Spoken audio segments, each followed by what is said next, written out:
আমরা আছি এখন মহাকুম্ভ। হ্যাঁ, অনেক কষ্ট টাকা টেন্ট পেয়েছি, মোটামুটি রাত্রিটুকু কাটিয়েছি এইভাবে।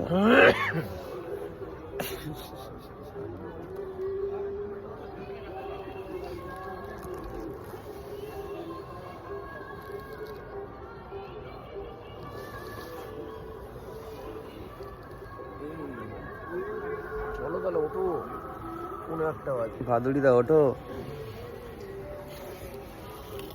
যে বলো একটা মহাকুম্ভ স্নানে কিছু একটু বলো। যাক, মহাকুম্ভের পূর্ণ করতে এসে এরকম তাঁবুতে রাত কাটাতে হচ্ছে, ভালোই অভিজ্ঞতা। গলায় গামছা দিয়ে শুয়ে আছি, ঠিক আছে। রাতের ঠান্ডাটা কেমন বলো? প্রচুর ঠান্ডা, প্রচুর ঠান্ডা। তারপরে এই কম্বল, পাতলা কম্বল, সে যেন ছাদা হয়ে শীত ঢুকে যাচ্ছে, ইঞ্জেকশন দিচ্ছে, এরকম অবস্থা। চলো, আলটিমেট মহাকুম্ভে তো পৌঁছাতে পারছি।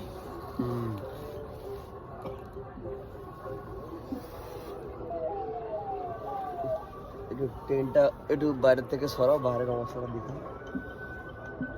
বেঁধে দিয়েছি।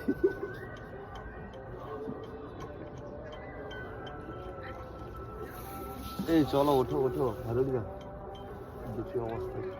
ও ভাদুড়িদা, চলো চান করতে হবে, আর দেরি করে লাভটা কি? ঘুম হয়েছে, আর ঘুমাইতে হবে না, কত ঘুম।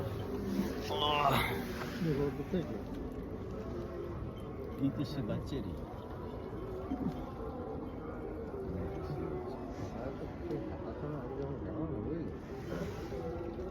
পায়খানা করতে হবে। হ্যাঁ, না না, একবারে ফ্রেশ।